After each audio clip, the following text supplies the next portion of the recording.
Well, we're very thrilled to have Lee J. Berman back with us. He is a magnificent mediator and he does miracle mediations. And he was the director of the Pepperdine's Law School, mediating the litigated case for many years. He has all sorts of accolades, but I want him to tell you a little bit how he got into mediating and a little bit more about his background and all the great things that he's been doing. Oh, thank you, Mari. So it's great to be back, and thanks so much for having me. So my background, I grew up in a family business, and later went to work for a real estate developer, and there was doing big negotiations for big purchases of land that we were going to develop, some of them for the next 20 or 30 years. And noticed that the company's style of negotiating was very competitive. It was very squeeze every nickel out of your opponent. You have to win every little battle. And I just watched what it did to the relationships with these folks that we were doing business with. And some of them we were locked into escrow and transactional periods for 3 to 5 years. And these relationships, we were stuck working together basically. And these relationships were important, and we were kind of killing them by the way we were negotiating with them. So I was very young. I understood that we had to turn it and make it more collaborative, but I didn't know how to do that. I was, what was I, 32, 30, 31, 32. And I didn't have the skills, but I knew what needed to be done. So 2 different friends recommended a mediation training course to me to learn how mediators take a competitive situation and turn it more collaborative and kind of move people around the same side of the table to face a problem together, rather than seeing the other person as the problem. Right. And I came out of that class and said, this is what I want to do with the rest of my life. And that was 27 years ago. And I have enjoyed amazing opportunities to get to work on amazing cases, some of which we'll talk about today. But I just, Mari, I love what you and I do. I love that we get to work with people who are having a difficult time. And, sometimes it's a lawsuit, but a lot of times it's not. It's just in the workplace. It's, people getting along, and we get to help them get along better. And that's such an important point. So I thought we'd kind of focus today on the workplace. And of course, when you had the family business and you were trying to do all the things to get escrow closed and, deals made, I mean, that's when you saw how important it was in the workplace. And, when people come to us, a lot of the times it's wrongful termination or sexual discrimination or a partnership that's ending, or a breach of contract between 2 businesses. We're seeing that, most of our day is in the workplace.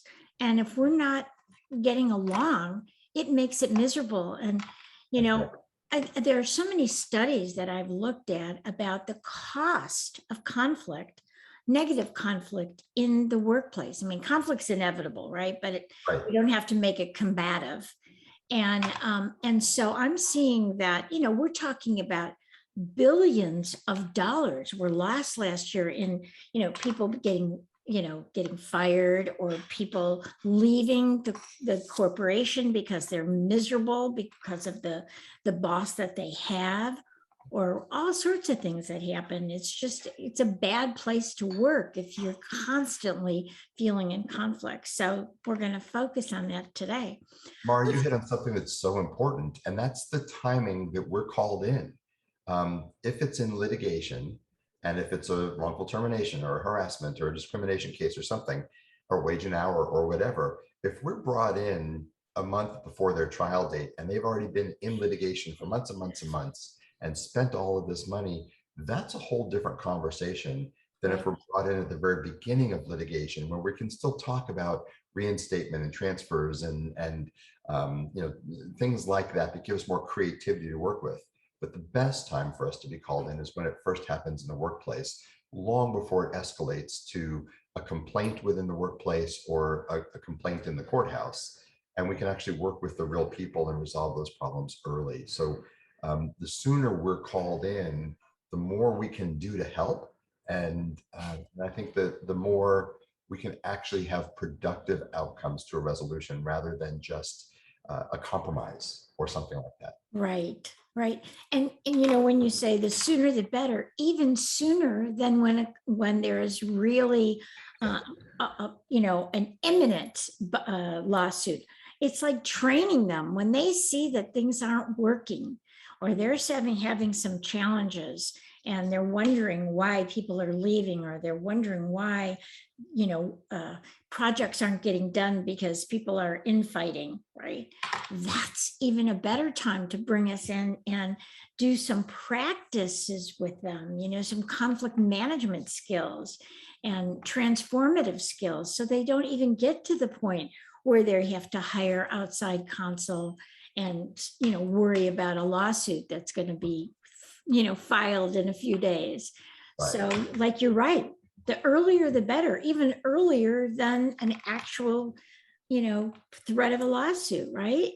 You hit it really on the nose. The really good HR people will start to notice when there's an exodus of people leaving who all work for one person or one department.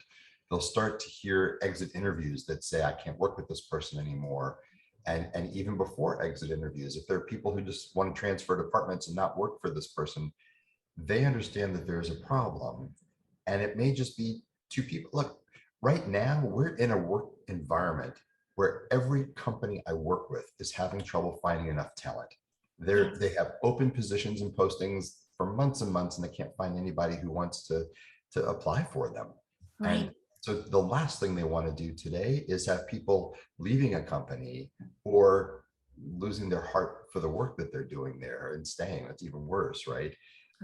Because of conflict, because of something that's uncomfortable. And boy, to have us come in and work with those kinds of folks and build a restorative relationship with them, Right.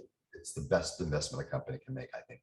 But Absolutely. I've seen the results. Yeah. Obviously, when they have the tools to resolve their conflicts without us, I mean, that would be like our goal, is to get people to the point where they really don't need us. If we go in there and, where do we learn these tools? Like you said, you didn't have the tools. I didn't have the tools. We had to learn them. Why aren't we learning these? And they are starting to teach peer mediation in the elementary school, but this should be taught to us right from the get-go, and especially even when we're in high school and in college. Like, how do we learn these life skills? Because it destroys families, it destroys businesses, it destroys marriages. But let's talk, when is conflict good and when is conflict not good? When is it terrible and when is it decent and I think it's pretty simple. It's terrible when it's not addressed and it festers and gets worse and people start escalating their actions or inactions toward each other. And I think it's good when it's addressed in a healthy way and people listen to one another and understand what's going on and find some empathy, the very things that we help them do, but they can do this for themselves too. And they can actually build stronger relationships with each other through having this discussion about, hey, when you said this the other day, that really hurt me, or bothered me, or I wanted to ask you about that. And when they start that conversation, they usually realize that they don't really have a conflict. It was a misunderstanding. But if left alone, it's bad conflict because it just festers and gets worse. Or they run and talk to 6 other people about what she said to me the other day instead of going to her and saying, can we talk about this? So Right. that's good conflict, when it's engaged and when people are working on it. Right. And you and I were talking just before we started the show about you're dealing with, mediation with a family business right now. And look at the beauty of what's happening, what you're doing. Why don't you just share a little bit about that? So I do a lot of work with family businesses, especially successions and all of that sort of thing, because it's a rife place for conflict. There's oftentimes a lot of money at stake, and people can act differently when there's a lot of money at stake. So this is a family where there's a patriarch and 4 siblings, who 2 aren't talking to the other 2, and the dad wasn't talking to 2 of them, and all of this really dangerous stuff was going on. Relationships in the family were just a mess. I mean, nobody had Thanksgiving together or anything like that. And if you listen to one of the siblings, the dad would walk right into the place of business, right past that sibling, and go talk to the other manager and employees and turn and walk out because he wasn't talking to that sibling. And things that are just Painful. destructive and awful like that. And of course, the more you talk about it, you realize the dad's feelings had been hurt by the child, and there's a reason for that too. There always is a reason why people act the way that they do. Right. And one of the things, as an aside, one of the things that I've learned is that anger, of course, is a secondary emotion, not a primary one. So when somebody comes at you with anger, it's usually protecting and covering up for fear or hurt that they're feeling. Right. And so by getting them together and having them talk about what really hurt each of them that made them so sort of wounded and kept them from being able to work together without feeling they needed this protection from the other one. That was the start of a conversation where now they are talking to each other, so far with our help, but also outside of the work that my co-mediator and I are doing with them. And it's just amazing to watch them clear up misunderstandings from the past, plot a course together for their future, and be talking back and forth to each other rather than through the mediator. And that's just such amazing progress for the business, for the family, for everybody. That's why we're healers of conflict, right?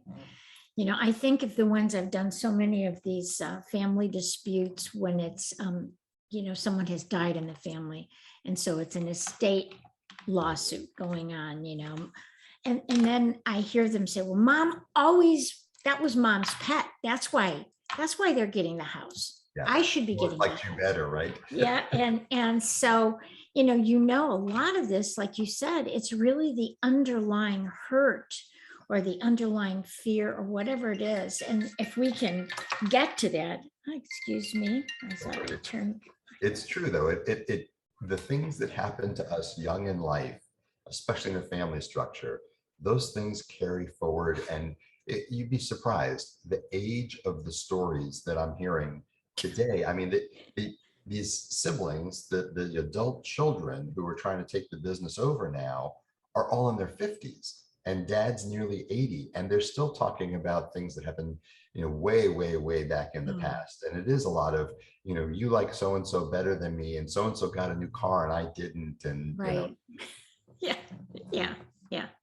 It's real. It's real for them, and it's driving conflict in their business and in their lives. Yes. And, it's when people are, what I've come to realize, when people don't feel heard, they don't feel respected, they don't feel that their dignity is cherished. Those are the deep things that really cause conflict. When I hear that somebody, the team, for example, a work in the workplace, the team, somebody always takes the lead, and then everybody either hates that person or that person does all the work and feels nobody else does it. And it's because they don't know how to work together. They don't know how to communicate effectively. Right. And that's, I worry with all of our iPhones and our different, devices that we're texting all the time, or we're emailing all the time, and we're not doing what you and I are doing right now, which is hearing each other's intonation and looking at each other and understanding each other and really being curious what we're saying. That is going to be lost unless we're communicating, right? You and I teach this stuff and we practice this stuff. So we know the UCLA study that said that 55% of all of the meaning that we take from a communication is nonverbal. Right. It's facial expression and gestures and are they smiling, right?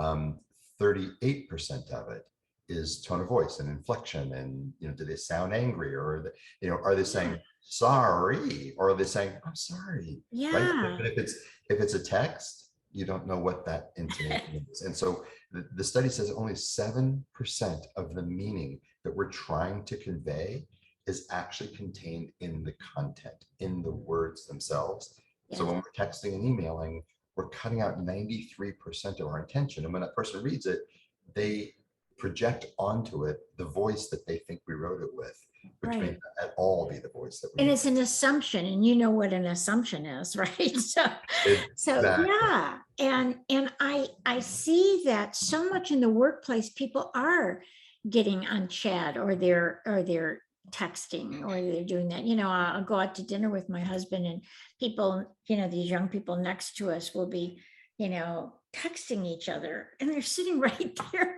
with each other. I mean, I don't understand how that works, but Yeah. and I understand people, the younger people, even my kids who are young adults, they would rather text me than pick up the phone Yeah. and Yeah. talk to me. It's definitely a thing, and it's not just them, but there's No, a time where you need to, and that time is when there's a potential for conflict. So somebody sends you an email and says, I can't believe you did this, and da, da, da. When yeah, that happens, the worst thing you can do is hit reply. The, yes, the next best thing you can do is pick up the phone and go, hey, what's going on? Let's talk this through. The exactly. really best thing you can do post-COVID, if we're all back in the workplace, is go walk down the hall and go, hey, you got a minute? Yeah. Yeah, or FaceTime, or that's even better. Pick Yeah. up, like you said, pick up the phone and say, hey, did we just have a misunderstanding? Because I value our friendship, and I want to know what's going on. So with my clients, it's actually in my retainer agreement that we will not mediate by email. We will not mediate by text. We will mediate by phone if you need to, but my preference would be Zoom, because we're not all meeting, or in person. Yeah, But I agree. yeah, at least if you can Zoom like this, I can see your smiling face. I can see I can see you, and that connects us, I think, better. I do So I too. mean, at least FaceTime, thank goodness So I've got my iPhone, and I can FaceTime with my kids, or FaceTime with my clients, or something, or Zoom with them. That's my preference at this point. here's a thing that's happening. We talk about how people are losing so much of the meaning and so easily misunderstood by text and all that. Yes. But it's also a thing that today, I think, especially younger people who grew up with it, they kind of hide behind it.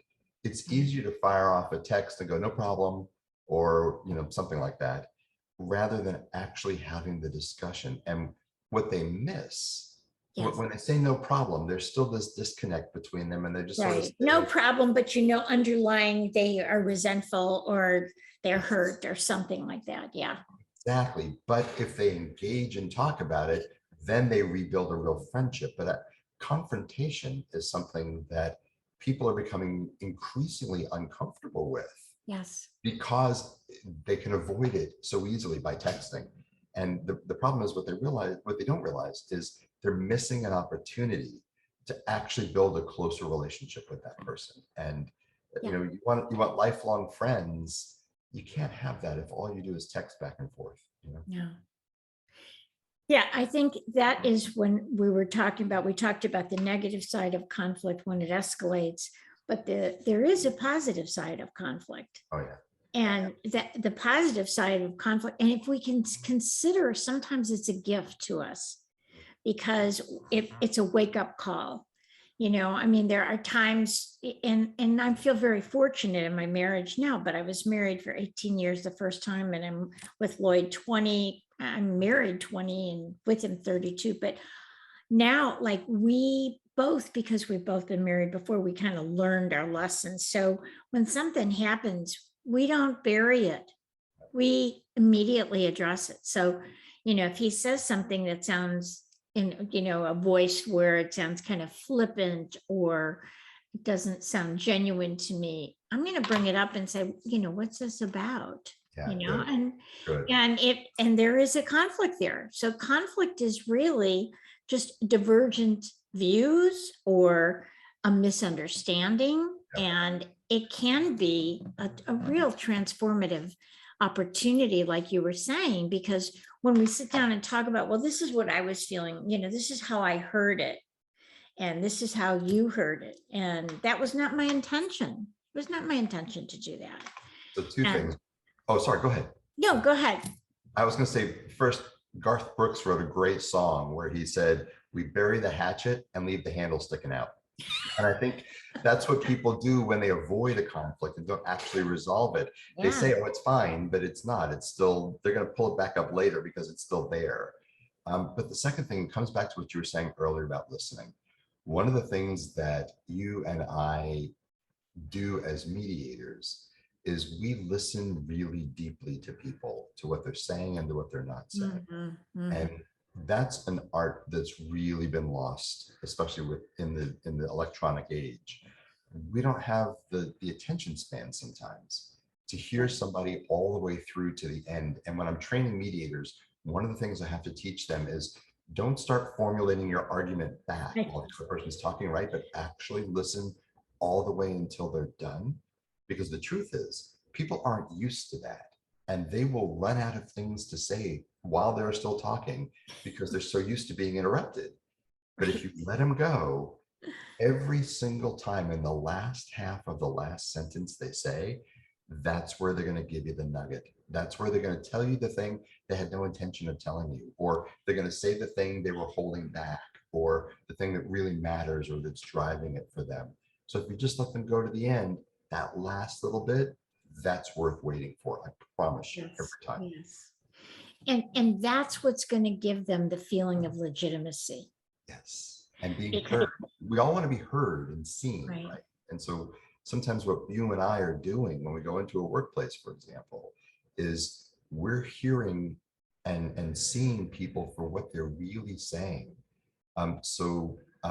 In this one of these family disputes that I was working on, the family business disputes, one of the daughters looked at the dad and said, I don't get paid as much as the others, and it makes me feel like I'm less than in your eyes. And Oh, sometimes I feel like it wouldn't even matter if I was here and if anybody would notice if I was gone. And wow. the dad said, well, we can find some other ways to get you money. And I said, let me just ask you something. Did you hear the last two sentences she said? And he said, no, refresh them for me. So instead of letting her have to go through saying that again, I said them. Mhm. And I said, these last two sentences, these are the things that somebody says just before they commit suicide. Yeah, yeah. You've got to hear those things and hear just how she's really feeling about this. It isn't about the money. It's about that she doesn't feel noticed. She feels invisible and wonders if anybody would notice if she wasn't here anymore. You've got to hear those things and you got to respond to those before you respond to the amount of money. Right, And you right. see, it was the And first. that was the underlying thing that he didn't hear, because he was immediately getting defensive about it. Obviously, because he said, well, we'll find you some more money, right? He was getting defensive. And he knew So, how important yeah, it was to her, what it meant. right. Sometimes they'll say something, and that's the beauty of a mediator, because the mediator can have this helicopter view and see what's really going on and say, what I heard was you were feeling this. Did I get that right? And then the other guy hears, wow, I Yeah, didn't hear that, but right. because I'll sometimes I think I heard you say this. And that is good for everybody to hear, because then she feels legitimized. Okay. And then the other one says, no, I didn't hear that, and say, oh, well, gee, I really didn't know you felt like that. I didn't know that you felt less than, or, not on par with your brothers. And And it gives an opportunity to say, I'm sorry. yeah, yeah. And what can I do to make that better? Okay. Right, Now right. we're building something. We're changing the course of their relationship from sort of the railroad tracks that it was on, and we're kind of Yeah. taking, to mix a metaphor, we're taking an off ramp and going a different direction where they're going to have different kinds of discussions going forward. And I guarantee you, he's going to hear her differently now. Yes. But it just took that. It took a recognition of what Mm. she was bold Beautiful. enough to say out loud. That took a lot of courage for her. Yeah. And the other thing, and I don't know, I would imagine you kind of coached her on this, but this is a really important issue, is whenever you say you with something negative, it escalates the conflict and causes more defensiveness. But what it sounds like what she said is, I'm feeling, not that I'm getting less money, and I'm feeling that you don't care about me as much, or whatever, she was saying. And so she said it from her perspective rather than, Right. you know, you only like the boys, you don't like me, instead of doing that, which she probably could have said because she was angry and hurt, Yeah. but she said, this is how I'm feeling. And that is, people don't know how to do that kind of gentle, or what I call the velvet confrontation. Yeah. That was kind of a velvet confrontation to say, this is how I'm feeling. Yeah. And absent that, we make stuff up. I used to have a communications trainer that I worked with, and he had T-shirts from Mississippi State University all over his place. And it really stood in his office. It stood for making stuff up. How much are you making stuff up? So I worked with these two vice presidents of this large Japanese electronics company. One was in charge of import and export, or maybe just import, landing all the product here in the US. This was the US division of this company. The other one was in charge of worldwide distribution from their warehouse here in California. And these two, at one point, I learned, had been best friends. They had homes that backed up to each other and used to like mow the lawn on a Sunday and share a beer over the wall. Now they weren't talking to each other. And when we tried to break it down, one of the things we learned is that because they didn't talk about their conflict, each projected stuff onto the other. So it was a Japanese executive who came over here when he was 18 years old. First generation Japanese American. And it was a third generation African American from military family, all three generations, completely different styles of leadership and management. Right. And they were both vice presidents or senior VPs.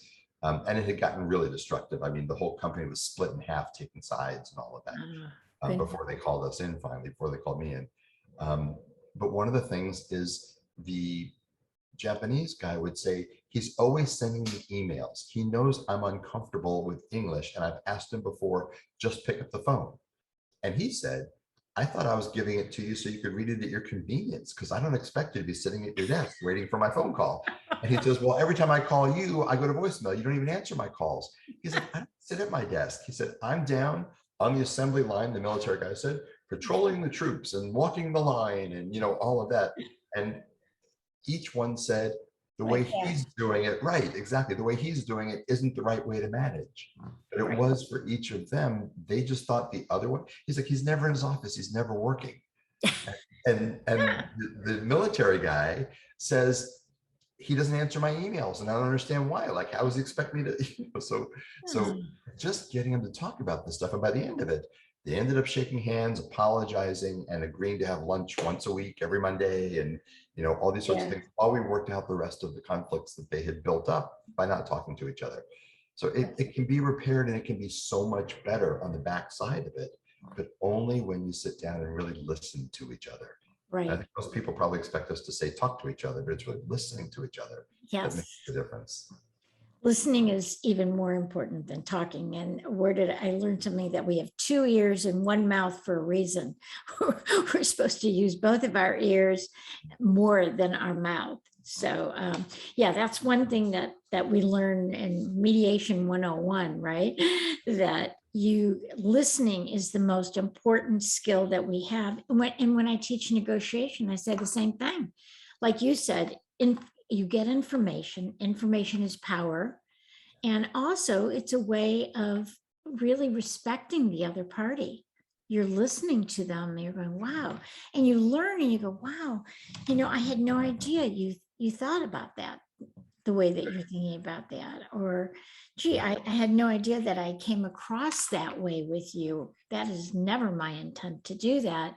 And it helps you to problem solve, because once I know, hey, you want emails because you don't want to be on the phone when you're walking around the factory. Well, okay, I'm willing to do that, but are you willing to make time to talk to me? So then you come up with a better solution. You look at the underlying interests of everybody, and you kind of say, okay, I'll do this if you do that. It's kind of the quid pro quo. I'm happy to do that. Right. And if people are emailing back and forth, it's my way or my way, and my way is better because, and my way is better because, and they start advocating for their positions.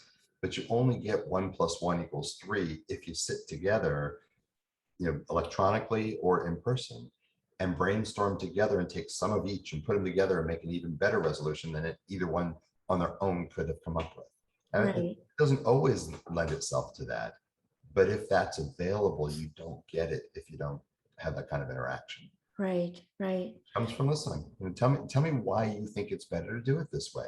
And Yeah, not so that you can argue with that, but so that you can go, I hadn't looked at it through that lens. I didn't right, understand it that way. I never thought about that other side of, the thing. right, right.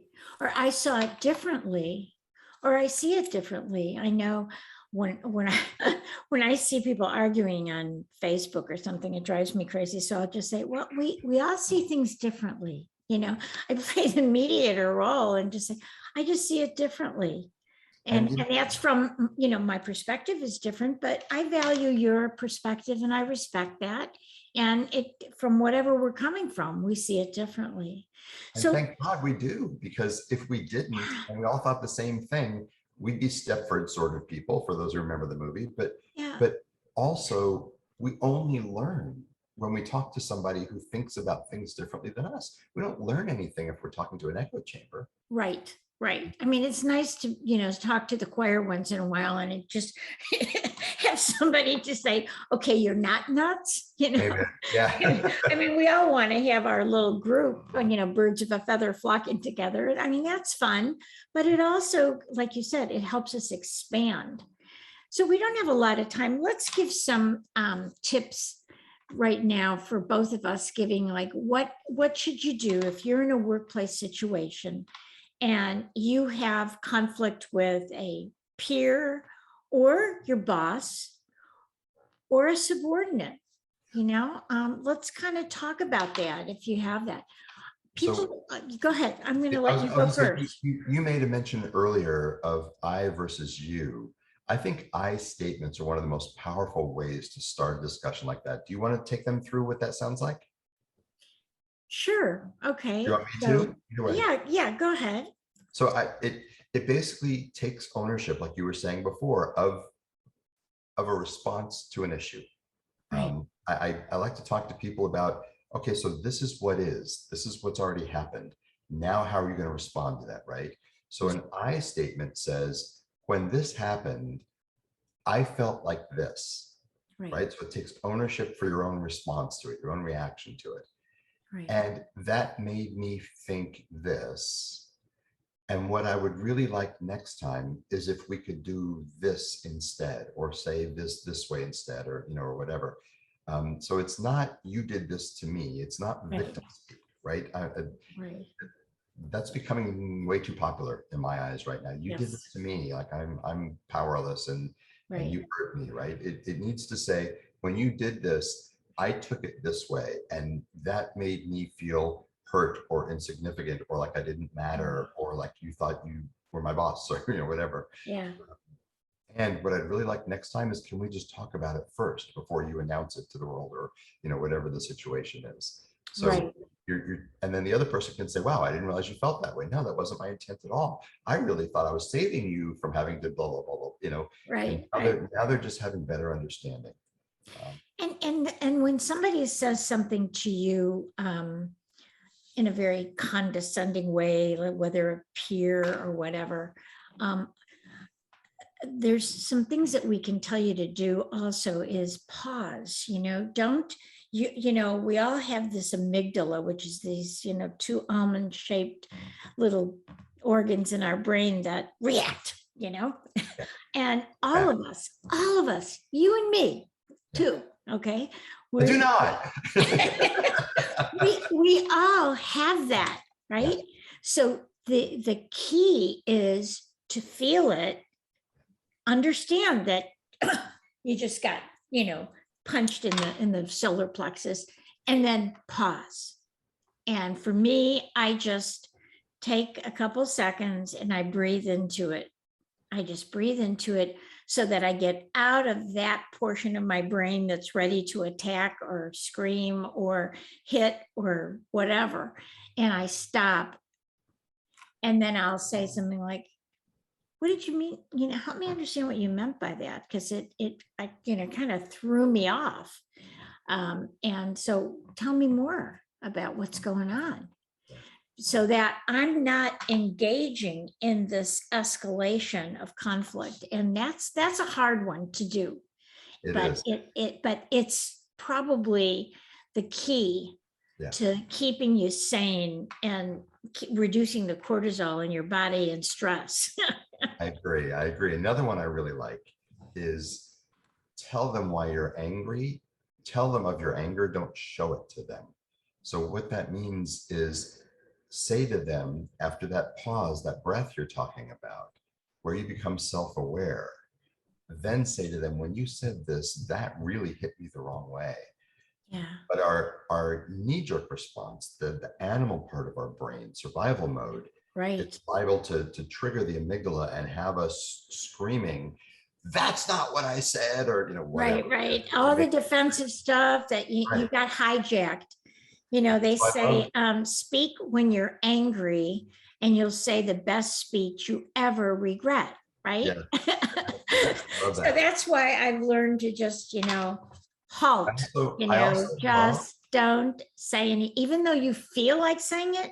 I think that's what's so scary when people are online. They answer an email or they answer a text, and it's kind of like you said, they're kind of protected by the internet. They're not like, they wouldn't say it necessarily to your face, but it's okay to do it in some kind of an electronic format. So that's, again, before you answer an email from your boss that you thought was really out of line, like, you got to stay late to work tonight, pause and say something like, the power of a positive no. Like Bill Urey says, well, I'm not able to do it tonight, but I can come in early Monday morning, So, but if you don't take that breath and you don't get centered again and get back into, thinking of your prefrontal cortex in the front of your brain, if you're still in that anger, you got to like use your anger to make some good choices. I agree. And I always think of the brain as sort of sequential, like the blood can't flow all the way to your rational brain if it's stuck here in your amygdala and in your limbic system, your emotional system, right? So you've got to be able to quiet it first in that pause you're talking about in order to access the rational part of your brain. You were talking just before we got on about your websites and some trouble that you had with disappearing and that sort of thing. And at first, anybody's reaction to that would be outrage. Yep. But then tell us what you did next. Well, then I said to myself, it is what it is. And do I want to make myself crazy, or do I want to start thinking about what I can do about this? Mm-hmm. So you're going to go, you can't, if you're in that anger state, you can't think, you can't problem solve. Right. Right. You really can't. You can't see the positive side. I mean, at this point, very soon you're going to have a better, prettier, more functional, more updated website than you have. Right. And that's why we say, conflict can be, it's like the Chinese word for conflict is made of danger or opportunity. So it's up to us to choose. Do I want to make it dangerous and escalate the conflict to where it could be workplace violence, God forbid? Or do I want to say, okay, we got to listen to our staff. If he's feeling that way, other people might be feeling that way and that frustration. So let's get together and talk about it, or even, have them, put in a little mailbox or something, their complaints or their worries, and make it, anonymous if it's scary. So that you start to understand what are the challenges really happening here. Yeah. One more note on anger. One of the expressions I love is, it's the rain that makes the flowers grow, not the thunder. I love that. That's great. Well, we could go on for hours, Lee J. You're just wonderful and filled with great stories and just wonderful wisdom as well. And so, yeah, so I want you to give your website and also the website for AIM. Tell a little bit about AIM as well. Sure. So AIM is an acronym for the American Institute of Mediation. And there we teach mediation skills, basic fundamental skills to become a mediator, and much more advanced skills to be, a lot of what we're talking about here is the nuance of what really experienced mediators do and what we've learned. And we teach that to folks who are more advanced in the field or in their day jobs where they resolve conflict, HR folks, managers, that sort of thing. So it's the American Institute of Mediation.com. And I'm happy to be one of the people on your Yes, faculty. yes. So And we have fun. Yes. a lot of your courses up there for download that people can learn an awful lot from. And so encourage people to go check that out. And my Yeah. mediation site is mediationtools.com. And it's also being rebuilt to be bigger and better like yours. It's rather ancient at this point, and we'll have a new one up within a month or so, I hope. So lots going on there, lots going on. See, and we're trying to reinvent ourselves and try to grow ourselves. So that's, we're role models for trying to be the best that we can be. And part of that is really learning to bring peace to other people and to bring peace in our own lives. And to learn that conflict is an opportunity for growth, and we can all resolve conflict if we listen and do some of the skills that we talked about, gently confrontly. So anyway, it's always wonderful to talk to you, Lee J. It was great to be here, Mari. Thank you for having me. Thanks. It was so fun. And someday we will get together in person. Yes, absolutely. Okay. Thank you so much. Bye-bye. Pleasure. Bye-bye.